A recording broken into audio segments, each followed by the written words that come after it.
Shalom, nama saya Anton. Saya Yohan. Kami mau menceritakan pengalaman kami beberapa tahun terakhir. Kami menikah tahun 2016 dan tentu saja sebagai pasangan baru menikah, kami merindukan seorang anak dan kami berdoa untuk itu. Dan pada akhirnya Yohan hamil, namun 2 kali mengalami keguguran.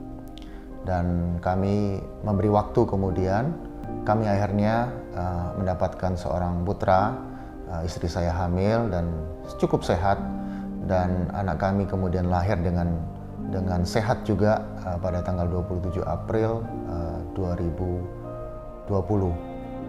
Anak kami sehat dan kami tentu saja bersuka cita dengan kelahiran anak ini, memberikan warna baru dalam hidup kami. Namun tiba-tiba ada berita yang mengejutkan. Waktu usia anak kami 3,5 bulan, dokter mendiagnosis anak kami mengalami penyakit jantung bawaan dengan nama pulmonary atresia dan beberapa kecacatan yang lain di jantungnya. Kami tentu saja sangat terpukul dan shock tentu saja. Istri saya tentu saja yang pertama kali melakukan pemeriksaan itu, mendengar pertama kali dari dokter mengenai keadaan anak kami, di mana sebelumnya tidak pernah ada gejala apapun dan berita apapun dari dokter mengenai keadaan anak kami, tiba-tiba mengalami penyakit yang sedemikian parah. Dan istri saya shock tentu saja. Waktu istri saya menyampaikan kepada saya juga shock. Tetapi tentu saja saya harus berpikir jernih dan mencoba untuk menahan diri. Lalu kemudian penyakit ini membawa kemudian anak kami untuk melakukan pemasangan ring di jantungnya. Jadi anak kami kemudian mengalami tindakan pemasangan ring jantung. Dan ini adalah salah satu saja dari 2 operasi besar yang diperkirakan akan dilakukan terhadap anak kami. Tentu saja proses ini proses yang sedemikian cepat, sedemikian mendadak, dan kami juga orang tua yang tidak mempersiapkan hal seperti ini tentu saja. Tidak ada orang tua yang mempersiapkan hal buruk terhadap anak mereka. Kami kemudian mengantarkan anak kami untuk memasang ring di jantungnya di rumah sakit di Yogyakarta. Luar biasa, anak kami harus 6 jam mengalami tindakan ini dan sangat hancur hati karena bahkan pada saat operasi itu yang seharusnya adalah 3-4 jam, anak kami harus 6 jam untuk mengalami operasi itu. Sangat menyakitkan dan sangat penantian yang luar biasa. Kemudian puji Tuhan anak kami kemudian selesai dan bisa berhasil pemasangan ringnya. Harus 3 hari di PICU, dan itu juga momen-momen yang berat bagi kami karena kami tidak boleh melihat anak kami, menengok anak kami dengan alasan medis. Kemudian puji Tuhan anak kami kemudian dinyatakan selesai pemasangan ringnya, dan kemudian kami pulang ke Solo. Waktu itu kami tinggal, dan kondisi dari Jerome anak kami, ya, ngomong-ngomong anak kami bernama Jerome Ben Anthony, dan anak kami kemudian relatif sehat dari kondisi saturasi oksigennya yang sebelumnya sempat di bawah 60, kemudian setelah pemasangan ring menjadi 85 kira-kira. Kemudian kami pikir itu adalah awal dari proses penyembuhan Jerome, walaupun masih ada banyak operasi, tetapi tiba-tiba keadaan memburuk karena obat yang diminum oleh anak kami, yaitu obat pengencer darah, membuat dia mengalami iritasi di lambungnya, dan itu parah sampai hampir 1 minggu. Anak kami tidak bisa minum lagi ASI, setiap minum muntah. Dan kemudian saya tahu itu momen-momen berat bagi kami berdua. Saya sebagai orang tua, sebagai ayah, tentu saja tidak ada yang bisa, nggak ada yang mau melakukan lebih lagi, tetapi tidak bisa.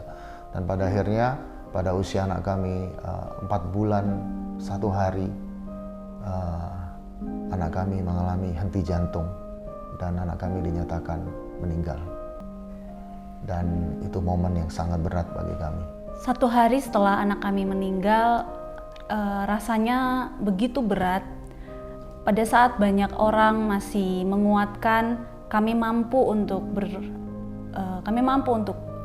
tetap kuat, untuk bisa bersyukur melihat banyak komunitas yang mendukung kami pada saat itu.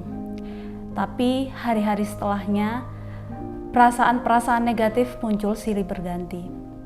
Ada masa di mana saya bagaikan seorang anak kecil yang diizinkan main HP sama orang tuanya, tapi ketika HP-nya diambil kembali, anak itu marah dan ngambek. Saya sempat merasa seperti itu sama Tuhan. Saya marah, kenapa Tuhan kasih kok kalau Tuhan tahu ini bakal terjadi.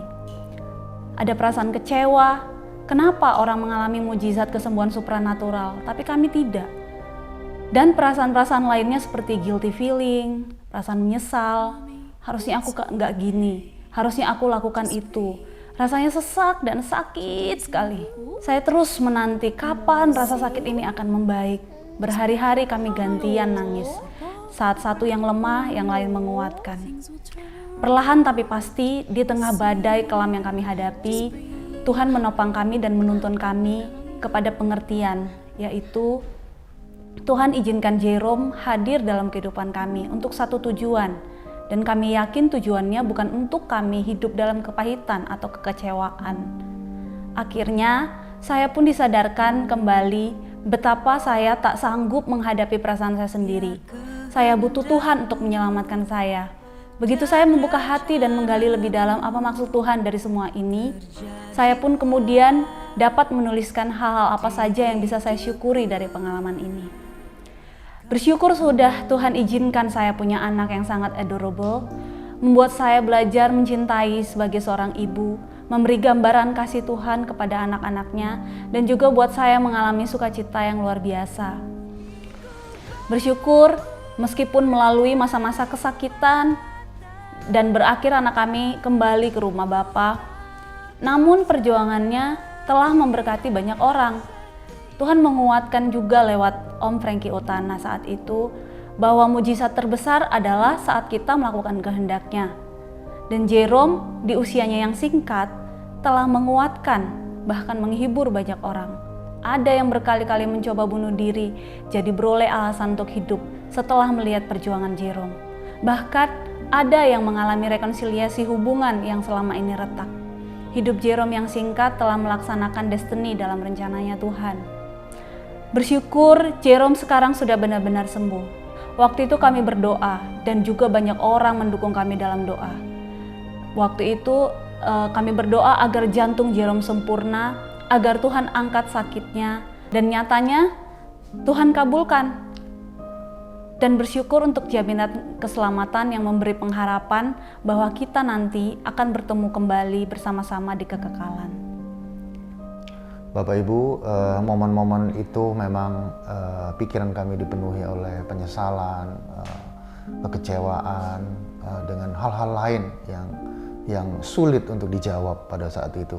Tetapi apa yang menjadi kekuatan kami adalah firman Tuhan, janji-janji Tuhan. Kami, istri saya sempat down, sempat kecewa sama Tuhan, lalu dia minta diperkatakan firman Tuhan, dan waktu tentu saja kami saling lemah saat itu, tetapi yang bisa kami lakukan untuk mengganti setiap pikiran-pikiran negatif itu adalah menggantinya dengan firman Tuhan. Setiap firman yang saya ingat, saya baca, saya renungkan, saya bacakan itu, saya perkatakan itu di telinga istri saya, yang juga saya dengarkan. Dan firman itu yang jauh-jauh hari di masa lalu kami, mungkin kita membacanya dengan serasa datar saja, tetapi pada momen-momen itu, itulah yang menguatkan kami. Itulah yang membuat kami tetap teguh, meskipun tentu saja ada proses yang harus kami jalani. Saudara, apapun musim yang sedang saudara hadapi saat ini, jangan pernah lari dari Tuhan. Sebab di luar Tuhan kita kacau. Badai hidup berusaha menghancurkan iman, menghancurkan kehidupan kita, tapi dalam Tuhan selalu ada jawaban. Ada sukacita melampaui akal, ada harapan baru, dan ada sukacita yang baru. Tuhan Yesus mengasihi dan selalu menyertai saudara.